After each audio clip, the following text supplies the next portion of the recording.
8,000 से 10,000 लोगों को आज एक कागज एक साथ उनके परिवार के सदस्यों को प्राप्त हो रहा है।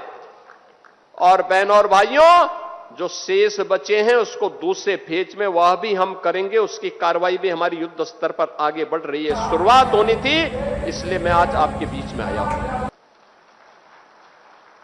मैं पूछना चाहता हूं, मैं इस समय एक चलन देख रहा हूं, तमाम मौलवी और मौलाना इस समय एक बयान दे रहे हैं, कह रहे हैं गाय को राष्ट्रीय पशु घोषित करो। अबे हमने कहा कि गौ हमारी माता है, जन्म जन्मांतर का नाता है।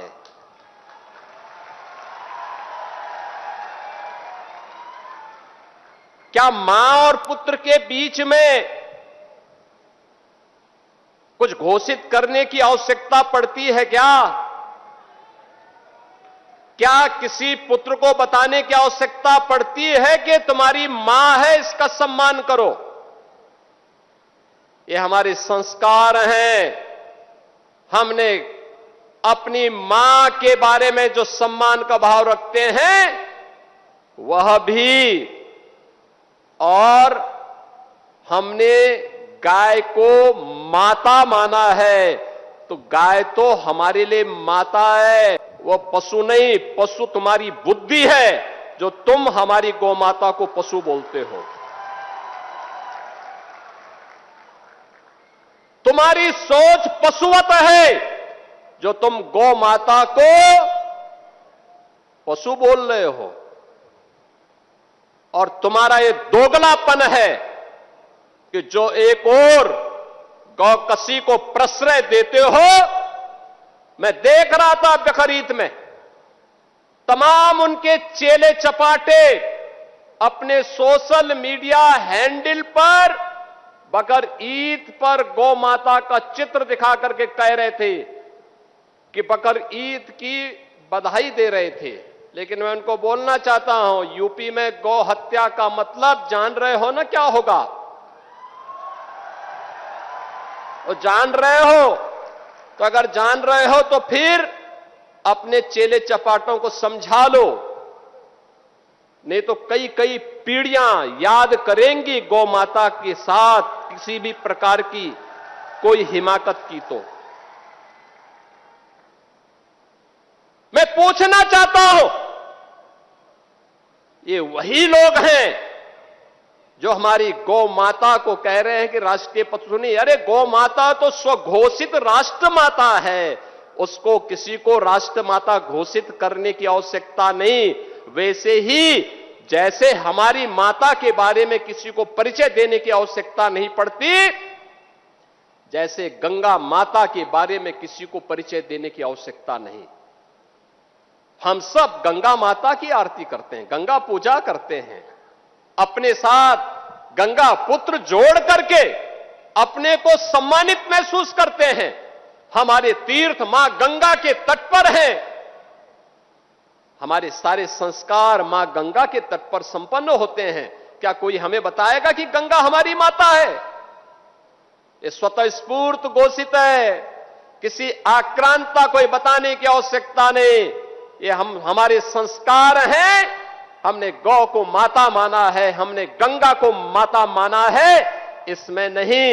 मैं केवल एक बात पूछना चाहता हूं, पाकिस्तान से उस मजहबी निर्ममता के शिकार इन पाकिस्तानी विस्थापितों के बारे में, या देश भर में फैले हुए उन विस्थापितों के बारे में इन मौलाना और मौलवियों की कभी आवाज नहीं निकली, कभी नहीं निकली।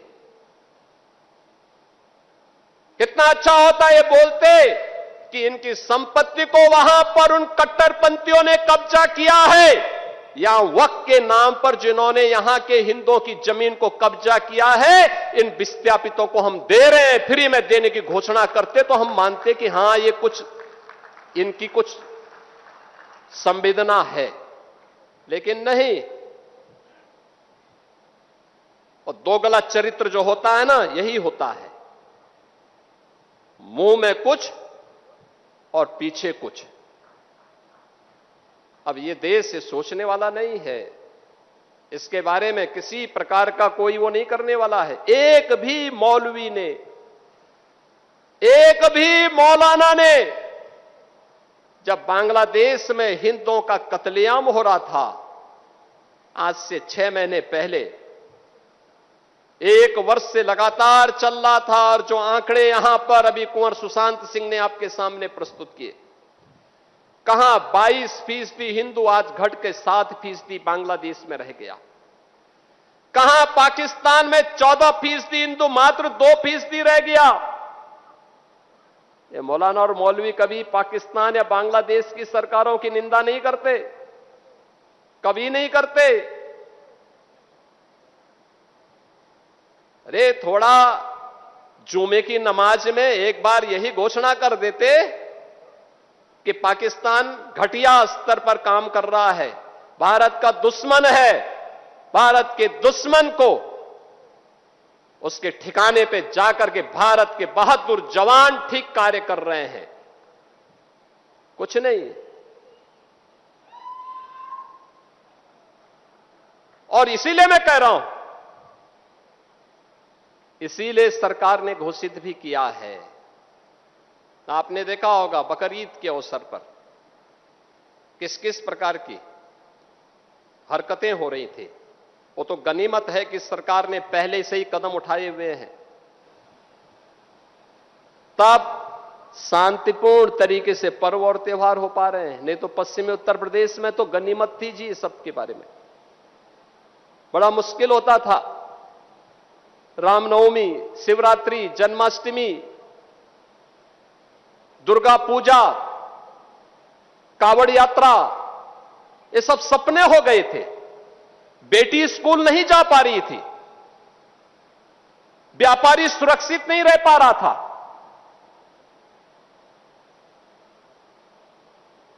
और दोस्ती, कैसी दोस्ती, आपने भी गाजियाबाद में देखा होगा।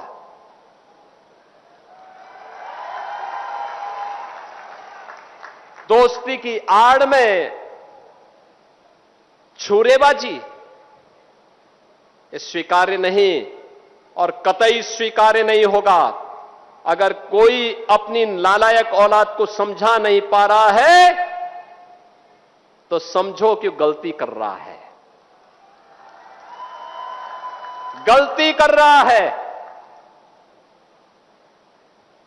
याद रखना, हमारी संवेदना सामान्य नागरिकों के प्रति है। प्रधानमंत्री मोदी जी के नेतृत्व में पिछले 12 वर्ष में बिना भेदभाव के शासन की योजना का लाभ हर तबके को प्राप्त हुआ है। न जाति देखी गई, न क्षेत्र देखा गया, न भाषा देखी गई, न मत देखा गया, न मजहब देखा गया। सबका साथ और सबका विकास, योजनाओं का लाभ, विकास की योजनाएं बिना भेदभाव के, बिजली बिना भेदभाव के, कर्ज बिना भेदभाव के, बिना भेदभाव के शासन की योजना का लाभ। लेकिन देश भी तो अपेक्षा करता है कि संवेदना दिखाई दे, लेकिन वो संवेदना गायब वहां पे। और बहनों और भाइयों, इसीलिए मैं भी आपसे कहने के लिए आया हूं, यही कहने के लिए मैं भी आया हूं आज।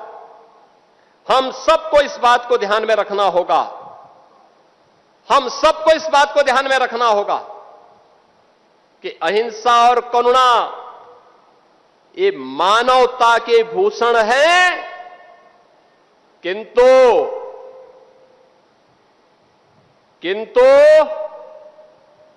शस्त्र उठाना होगा अगर सामने खरदूषण है। भगवान कृष्ण ने भी यही कहा था, परित्राणाय साधूनाम विनाशाय च दुष्कृताम। सज्जनों के लिए ही हम सज्जन बने, दुर्जनों के लिए नहीं।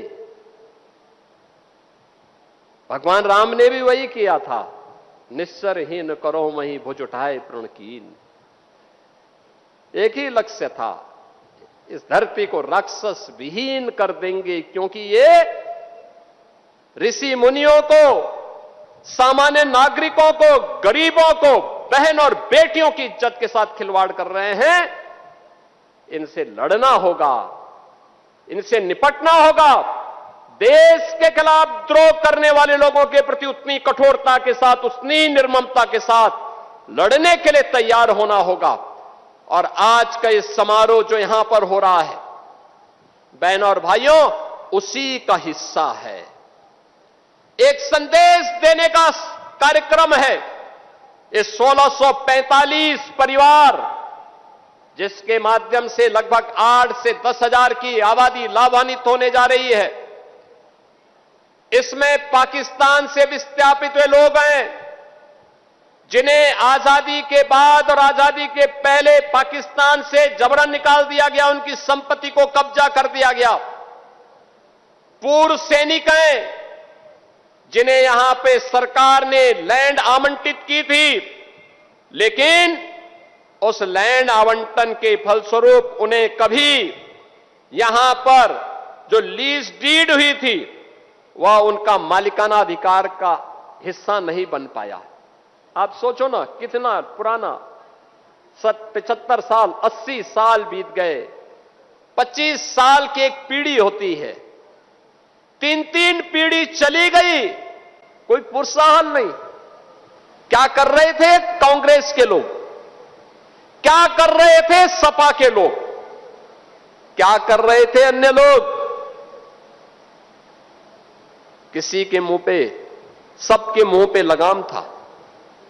दूसरा, इनके दोहरे चरित्र को देखना हो तो सोचो, यह कार्यक्रम इसलिए संभव हो पाया है क्योंकि देश के यशस्वी प्रधानमंत्री श्री नरेंद्र मोदी जी ने और यशस्वी गृह मंत्री श्री अमित शाह जी ने देश के अंदर सिटीजनशिप अमेंडमेंट एक्ट पास करके सुनिश्चित किया कि पाकिस्तान, बांग्लादेश, अफगानिस्तान, इन सभी देशों में जो भी हिंदू, सिख, बौद्ध, जैनी, इन सबको विस्थापित करके भारत में भेज दिया और भाग करके वे भारत में आए हैं, शरण लेने के लिए भारत में आए हैं।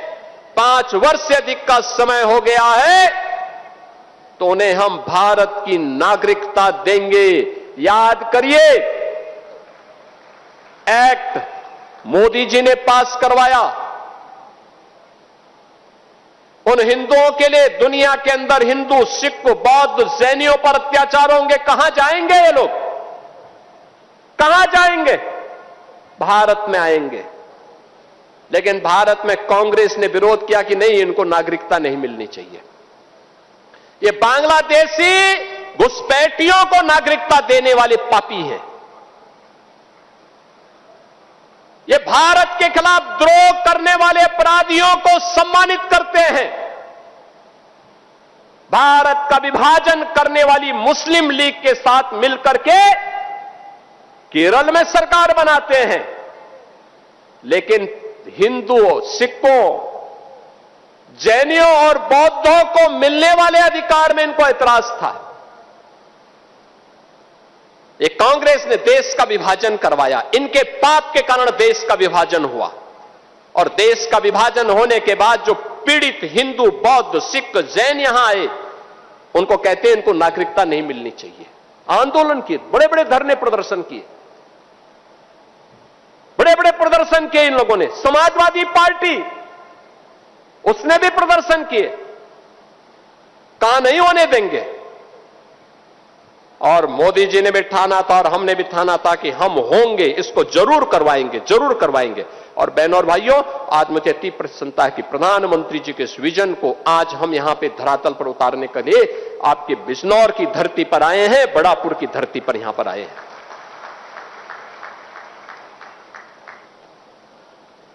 इन लोगों का मुंह तब बंद था जब पाकिस्तान और बांग्लादेश में हिंदुओं पर, सिखों पर, जैनियों पर, बौद्धों पर अत्याचार हो रहे थे, तब ये कुछ नहीं बोल रहे थे, कुछ नहीं बोल रहे थे, इनका मुंह बंद था। लेकिन जब इन पीड़ित लोगों के बारे में मोदी जी ने कानून बनाया तो इन्होंने उस कानून का विरोध किया। उस कानून में कहीं नहीं लिखा था कि किसी मुसलमान की संपत्ति को हम कब्जा करेंगे, लेकिन मुसलमान विरोध कर रहा है।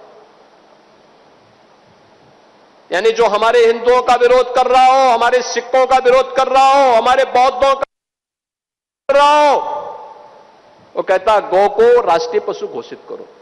अबे गाय पशु नहीं, गौ हमारी माता है और गौ के साथ तो हमारा जन्म जन्मांतर का नाता है। तुम क्या समझ पाओगे इसके बारे में?